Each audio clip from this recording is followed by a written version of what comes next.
Hello and welcome to the final Saints station of the season, and tonight I'm joined by the Saints' recently retired midfielder and assistant manager Scott Ruscoe, and we've got the general manager of the Saints here, Ian Williams, who's joining us tonight as we preview the Welsh Cup Final on Saturday between Newtown and TNS, and we'll be talking all things to do with TNS and Newtown throughout today's show. We'll also be talking about Scott, who retired after his 300th appearance for the Saints on Saturday, and we'll be going through a few other things from the league, who got into Europe, who's been relegated, who stayed up, and we'll be brushing over little points like that throughout the show. So obviously, Scott, on Sunday you started for the Saints. It was your first start for 2 years, but it was your 300th start. You were the captain for the day as well. It must have been a very, very special day for yourself. Yeah, it was a proud moment. Obviously 300 starts is a good achievement, and no better way to sort of celebrate that than the last game of the season. Yeah, very proud moment. When did you sort of find out you were going to make the start? Obviously you haven't played for a couple of years, and when did you find out you were going to captain the side as well? Yeah, I started in the League Cup this season for TNS, and had a couple of substitute appearances, so starting the league, obviously like I say, I had a bad injury last season, so I discussed it with Craig, and obviously he knew about 300th appearance and asked if I, at the end of the season, I'd like to play a final game, and we agreed last game of the season was sort of a fitting way of ending it. And obviously you had been hoping for a win. It was a draw in the end, and Bala got into Europe, and obviously the win didn't materialise. But looking back on your whole Saints career, just putting you on the spot now, is there any sort of moment that stands out for you? Your favourite game, your favourite moment? Yeah, like I said before, Liverpool was the biggest moment. Also captaining the side when we went away to Cliftonville and won. Because obviously we haven't had that many away wins. I think that was probably our only one actually I've played in. So captaining the side, good 1-0 away. After we drew 0-0 here as well. So we scored in the 4th or 5th minute. Pitt Baker scored, and I remember hanging on, and obviously a great night. And it's always better to win a close game as well, which was well celebrated. We had a few fans over there as well. So that was another one. The first title, I remember it came after about 3 years. We finished runners up 2 or 3 seasons, I think, off the top of my head. When I signed, I think we were top of the league, and we ended up finishing second, so that wasn't really a good start. I think I signed with about 12 games to go. So it took me about 3 years for us to get our first winners' medal, first league title. So that was another one, under Ken McKenna as well. And have you got a favourite goal that stands out? Now you're asking. Not really, not off the top of my head, I can't remember. I've got one favourite one. And Ian, you've been at the club for a while. How good of a service, Scott? I was talking about this in my blog on the TNS website the other day. The Welsh Premier League's renowned for having journeymen who come from the Football League and play for very good footballers. I'm not getting away from that fact, but they play for a host of different clubs. Whereas you got here almost like the Welsh Premier League, Stephen Gerrard, who plays for one club, and it's magnificent. He's played so many games for one club, and he'll continue to work at the club following his playing days. He's a modest guy, isn't he, really? And I think what he's achieved for the football club over, I think it's 12, 13, 14 years, almost Scotty, I think, isn't it, really? I think I've been here for 12 seasons, so I've seen a lot of games that Scotty's played in over that time, and what a great servant he's been for the football club. I think the respect that he's got from everybody at the club, that's from a young player at the academy to a senior pro within the first team squad. Everybody's got the utmost respect for him, and what a great achievement to have 300 starts for the club. It's testament to his fitness. I think he can still play perhaps another few games into next season, and I think there comes a time when you have to make that difficult decision as a player to hang the boots up. I think it's one of the most difficult decisions he's had to make, but I think what Scotty's done is done it in the right way. He's obviously gone down the coach education route, and has now completed his A licence. He's obviously now moved up with Carl moving on to Wrexham as Craig's assistant, and like I said, he's been a great servant for the club as a player, and now as a coach and assistant manager. And just shying away from that, this show's going to be a very positive one. But after the game on Sunday, there was a bit of negative light shed on TNS's squad selection. I don't know if you've seen this, but there's a few comments made by Andy Priest, the Airbus manager, And I'm just looking up this afternoon what he said in his post-match interview with the report for Sky. He said, you look at TNS's side today and the team against Aber, and look at the TNS's team that played us, and you look at the differences. They were playing young lads against Aber when there was a lot going on in the game. Obviously Aber could still get in the top 6. Their strongest team here means at Airbus, and then he played Scott yourself in the last game. He hasn't played in the league for 2 years. For me, he said the first game is important as the last one, and questioned the Saints' integrity. But looking at the stats, Craig made 2 changes from the Aber lineup for the Airbus lineup, and 4 changes for the Bala side. And he brought in yourself, Chris Sargent, Jamie Reid, and Alex Darlington. For me, they don't seem like weekend players. They're inexperienced players, aren't they? So what was your reaction to that comment? Because it's maybe mad. It doesn't really bother me. I just, he said I played for 2 years. Well, I came on against Newtown. I started in the League Cup here. So, if he got his facts right, you know that I played a couple of games this season already. But that doesn't really bother me. It's, everyone wants to be the best in the league. And we've been the best in the league for a number of years. So these things, they get to people, don't they? If you think about it. So it doesn't concern me about he's mentioning me, but I think we used Ryan Edwards. Yes, all right. He's young. He's what is he? 20, 21. We used him against Aberystwyth, but everyone else come in. Reedy, Chris Sargent. We've got a big squad. We've got to use the players. We could play a different level and still beat teams. So we're certainly not being negative. And the reason why I played the last game was to make it 300 and to finish. So I don't think myself, I wouldn't have asked to play if I thought I could still do it as well. I think to add to that, really, I think every manager in the league, those players that played in that game at the weekend, would love to have every single one of those players in their side, including this man here. And that's with Scott saying he's finishing playing. So I think any manager would be lying if they didn't agree to that and say that would be the case. And obviously you've been coaching for a while now, Scott. You've been running the academy with Steve Evans. You stepped up to the assistant boss to Craig. You're looking forward to your coaching adventure now? Yeah, I've been doing it for years. I've been doing before I took over head of youth. I was doing the under 11s, under 14s on a Tuesday and Thursday night. So it's not something that's just come out of the blue. It's something I've been working to since I was 19. I first did my Football Leaders Award. Looking back now, I probably should have done it a lot earlier, but didn't have the opportunities. And with playing football at the weekends and things, it was just too busy. So I'm glad I did it. The A licence. I'd love to get on the Pro licence as well. So you can't stop learning. You should never stop learning. And going on these courses, you always pick up something new to use when I come back here. I've done the A licence senior. Now I'm on the A licence youth as well. So as many good bits of information as you can pick up along the way for me.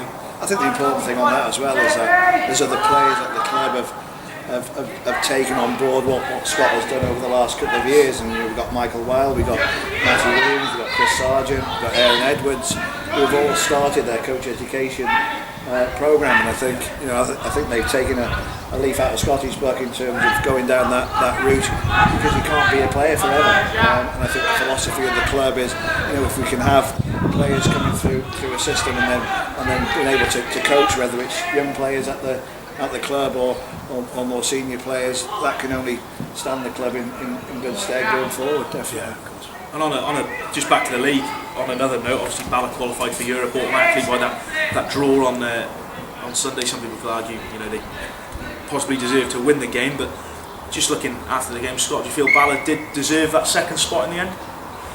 Well, yeah, if you look at the league never lies. Such a big improvement as well from last season for Bala. I think they've been a good side, they've got good players. They've rejigged sort of their formation, and they've got a couple of players in, and I think they've found sort of a good remedy really, because obviously last season wasn't good enough. This season they've improved a lot, beat some good teams. So finishing second, like I say, the league doesn't lie, and over the season they deserve to finish second. Yeah. Has it been sort of brewing under the surface for a while? So, they've had some good players there, like Ryan Valentine and Mark Jones. They have, Kenny Lance. They've got experienced players there. They've signed David Artell. Obviously they've got experience there. They've got some good young lads. Kieran Smith is at the winger. I played for the under-19s actually a few weeks ago, and they've got a very good under-19 side. So they're obviously looking at the academy side. Darry's doing a good job there, and if you've got a good base, your academy's doing well and your 19s are doing well, that breeds well for first team, doesn't it? And I think as a club, Bala are really well structured. I think the support that they get from Nigel Ackroyd and the work that Ruth does behind the scenes and the guys on the committee there, I think you've got to have a stable club behind a successful team on the pitch, and I think Bala are a great example of how they've mixed that two together, and all credit to them for finishing second. I don't think nobody expected that at the beginning of the season, but through a lot of hard work and perhaps one or two changes to their style of play has got them in that position, and we wish them all the very best in the Europa League. And all on other matters in the league, Scott, obviously Ryan Fraun, TNS's loanee, was on the score sheet. He led Connors Quay into the playoff fold. It looked at one point like they were going to be relegation strugglers, but Alan Bickerstaff's men will be in the playoff for the playoff when they do come around after the Welsh Cup Final. What a turnaround it's been down at Connors Quay. Yeah, pleased for him as well. Obviously, Jay Cattenwell is on my course. I've got Alan Bickerstaff in, who's obviously more structure, so to speak, to their coaching and whatever. I've also got Steve Evans and Ryan Fraun to help them out. We've got a bit of obviously Evans' experience leading from the back, and then you've got Ryan Fraun, who's assisted and scored some good goals for them. So another team that has chopped and changed and brought some new players in, experienced players as well. So done very well, and been on a very good run as well. That defeat, obviously, that win and a defeat for Rill in the last dying minutes of the game against Bangor. They made that 7th spot their own at one point in the second phase, but they've dropped out now. They'll be hoping for a Newtown win in the Cup Final on Saturday, which brings an extra place down for them to 8th. It's been a very, very disappointing season. Disappointing end to the season for Rill. Yeah, I mean, they 3-1 up the other day and they lost 4-3, so before the game they thought, this is our spot to fill, and it's not always the way, is it? Whether they took it too easy or whatever, I don't know. But since the semi-final of the Cup, actually, probably, they've lost that, had a couple of mixed results, so these things happen. Down the bottom, Bangor made themselves safe last week with a win over Stats, and obviously Ian Bangor are big rivals of TNS throughout the years. They've been very, very poor this season. I think Nev Powell will put his hands up to that. Was it always likely that they'd come out of relegation? Two bigger clubs to go down? Look, Bangor are a great club with great tradition, and I think everybody in the league wanted Bangor City to survive, because the Welsh Premier League needs Bangor City in the league, and I think yes, they've underachieved by their own standards. They've been successful in the past, and no doubt they'll sort of consider their situation where they found themselves in this time, and no doubt they'll regroup and they'll reorganise themselves, and hopefully from their point of view they'll have a better campaign next season. Scott, Kevin Drury went down at the first time of asking. Yeah. Bit of a weird one there. They sacked the manager with 2 games to go. Yeah, I mean, we played them pre-season. There are a lot of players in, obviously a lot of players out. Some had some good early results. Obviously after Christmas, they've brought a few new players in and changed it up a bit. So we lost the management team. Didn't know that 2 lads left. A shame. At one point, it was looking like they could stay up, but like Ian says about Bangor, I'm pleased for Bangor, because I wouldn't like to see Bangor go down as well. So it's better for the league that Bangor stay in the league. They're starting to be condemned to the rock for a while. It's been a tough season for them. It's been a tough run since they got obviously in the Europa League a couple of years ago. But with the youngsters that they've blood through, that Neil Gibson and Gareth Wilson have brought through this season, is there good signs there from to bank straight back from the Cymru Alliance? Yeah, I think they played certainly a lot of emphasis on young players towards the back end of the season, and they have got some really talented young players at the club, and they see that as their future going forward, certainly in the short term. They'll want to get back up in the Welsh Premier League, as every club wants to aspire to be in the top league. So again, no doubt they'll look at themselves and consider what strategy they'll have in place next season to hopefully bounce back and get back up in the league. In that starting Bangor game the other week, obviously it was a good win for Bangor. It kept them in the league, but obviously everyone, the internet's been going mad. Lee Beattie scored that, what should be goal of the season, that amazing overhead kick. Been all over Twitter, it's broken the internet. It seems like something as crazy as that is needed to sort of help boost the profile of the Welsh Premier League and showcase just how good the league is. Yeah, I think the media generally doesn't really give the league the credit that it deserves. You know, there's lots of talented players in the league, you know, in every club, and I think a goal like that hopefully helps to profile how good the league is. And like I said, you know, I've been involved now for 12 years here and a good few years before at Drury's, and I think, you know, the league now is as good as it's ever been.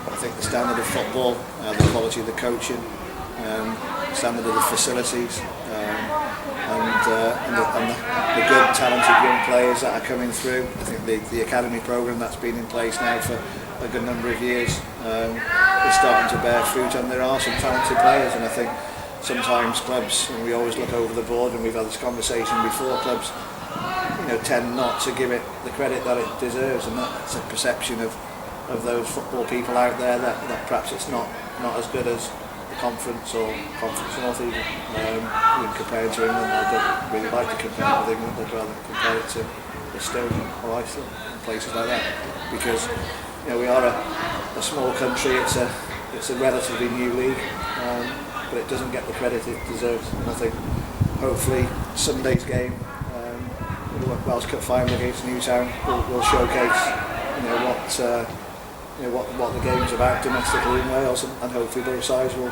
give a good account of themselves. We'll move on to that now. Obviously, it's the showpiece of the Welsh Premier League season this weekend, the Welsh Cup Final. As it's, you know, at the moment for me, it's been built as one of the biggest finals in many years. And Newtown take on the Saints at Latham Park, Newtown's ground, with the Robins looking for their first triumph in 120 years. It's their first final in 118 years, and the Saints will be looking for back-to-back triumphs after that 3-2 comeback against Aberystwyth at the racecourse ground last year. And just the first point, really, the choice of venue has been the question on people's lips since it was announced. Obviously, it's at Newtown's ground. What's your take on that, Ian? We had a conversation with Newtown after the semi-final, and there weren't many options available to us. Both clubs, like I said, had the conversation, and we put it to the relevant people at the FAW. They accepted the decision that both clubs came to, and I think it will be a great occasion and a great facility. I think it will give people throughout Wales, and especially in mid-Wales, the opportunity to come and watch a great game of football, and like I said, it will be a great showcase for what the game domestically is about in Wales. And for me personally, I think it was the right decision to make to stage the game at Newtown, albeit obviously Newtown being in the final. Scott, it doesn't really give you an advantage, does it? Because Newtown have been playing on 3G for quite a while now, and they play that expansive style of football that an artificial pitch brings. Yeah, it's on AstroTurf as well, so we're used to it. You know, they're used to it. They've had a season of it, so, you know, for me and the players, there's no problem. It's people on the outside that are moaning about it. You know, saying is it, you know, in Newtown's favour and our TNS taking it seriously. Of course, we're taking it seriously. And it doesn't bother TNS that we're playing at Newtown one bit. I think it's a good venue to have. And obviously, I was just listening to what Elwood Priest was saying the other day, and he's expecting a top crowd of around about 2,500 to 3,000 people, judging by the way it's been put around the town. Surely a good atmosphere on Saturday is good for both teams, rather than taking the final maybe to the racecourse or to Bangor, where you're going to get a smaller crowd and it's not going to look as good on TV. Yeah, there's mixed opinion, as you know, that's been commented out there. Really, I think from a player's point of view, yes, they like to play in big stadiums, but do you like to play in big stadiums that are empty virtually? I think playing at a smaller ground with a big crowd, certainly a bigger crowd than would normally be at Newtown, I think it would be, you know, it's a great occasion, great atmosphere, surely for both teams, and you know, players want to play in finals, and I'm sure it'd be a great game. Obviously, Scott, you've been involved in a few of these finals yourself with TNS. Well, how will TNS, you know, TNS are always favourites, they deal well with being favourites. Newtown are always underdogs, and they deal well with being underdogs traditionally. So, you know, it's not going to be easy with the record that they've got against you in the recent years. It's fair to say they're probably a bit of a bogey team. I know they don't beat you much, but they give you a run for your money. They are, and we always hammer home that when we play Newtown, you know, they want to beat us more than most. As most, there's many other teams in the league. You look at, you know, you like to who are close rivals. We're here, Boston, Bala, Aberystwyth. They're up there. They want to beat us. You know, it's probably stems from a lot of players. They want to be at a club like TNS. They want to be here. They want to show us what they can do. So they are possibly, you could say, underdogs of the day, but it's a cup final. Hopefully our lads can go out there and play like we normally do. We don't know how it's going to affect them. We don't know how it's going to affect our players, but obviously our players we've had a cup final already this season. We've won a cup final, so we just want to go out there, play how we usually play, and see if we can get that treble. Obviously Newtown, around 4 or 5 years ago, they've gone from having a reprieve to stay in the league to get into a Welsh Cup final. They had 2 consecutive top 6 appearances. Just how good of a job has Chris Hughes done on the the financial restraints that he's probably had there, working with one of the lowest budgets in the league. He's shown other managers, semi-professional managers, how he's done, hasn't he? Yeah, he's a good coach. He loves his football. He's had his grinding at Prestatyn where he's been assistant. He's obviously on his pro licence now, so he's getting that good coach education. If you've got someone who's young, hungry and learning a trade, then they've got a chance, haven't they? So what he's got as well with Newtown, he's got 11 hungry players. He's got probably 16, 17, 18. They're good young lads. They're local lads. They want to play for the club. If you've got that, you've got half a chance. Obviously ability takes you forward, but having good desire and all that's half the battle start. And I think he was the ideal replacement for Bernard Benally, wasn't he? I think Bernie, was instrumental in sort of setting that philosophy in the side, and the way that they changed their style of play, and Chris has carried that on, hasn't he? Really, and I think that's testament to him as an individual who's got the same beliefs as Bernie had. Like Scott said, he's now doing his pro licence, so Newtown as a club, from a playing point of view, will only get stronger. Some people have sort of written Newtown off already. A lot of pessimistic people. Scott quickly told Mark Jones on the Scorio preview show on Friday it's going to be 5-0 to TNS, but I imagine you think it's going to be a little bit more closer than that, Scott. Yeah, I'm not giving those score predictions. Obviously, Newtown's an old club of mine. I played in the semi-final with them as well when we lost to Bangor, I think it was. So I'm not going to give any predictions, but what I will say, they're going to give us a good go. What have we got to lose? It's a cup final. It's a one-off game. So if our lads don't take it seriously and don't play as they can, then we're going to get caught out cold. So that's what we're going to be telling the players. Obviously, first 20 minutes we're going to get at Newtown and play our way. But underdogs and all that in the final doesn't matter. Look at games. Look at last night. Hull beat Liverpool. Anyone can beat anyone on their day. So what we're going to do is go out there, play how we can, and give it a good go. And Ian, obviously they're expecting a big crowd out there. Expecting a lot of the TNS people to be making the short trip to Mid-Wales. I think so. I think if you look at the crowd at Wrexham for the cup final against Aberystwyth, I think there was 500 or 600 from the club at the game. Yeah. I know we've arranged for a number of our academy teams to be playing games against Newtown prior to kick-off, and no doubt the players will be there to support the team and all of their families, and all the supporters who have followed us and supported us for the whole of the campaign this season. Well, thanks for coming to chat to us today, gentlemen, to preview the Welsh Cup Final on Saturday at Latham Park. I'll be back for the Welsh Cup Final at Newtown on Saturday. It's a 2:30 kick-off. Myself and the Anglian Rev, Stuart Blore, will be on TNS Radio from around about 2 p.m. We'll be looking ahead to the kick-off. We'll have a few guests with us, so hopefully you can if you can't make it to the game, hopefully you can join us on TNS Radio. And until then, enjoy the rest of your week.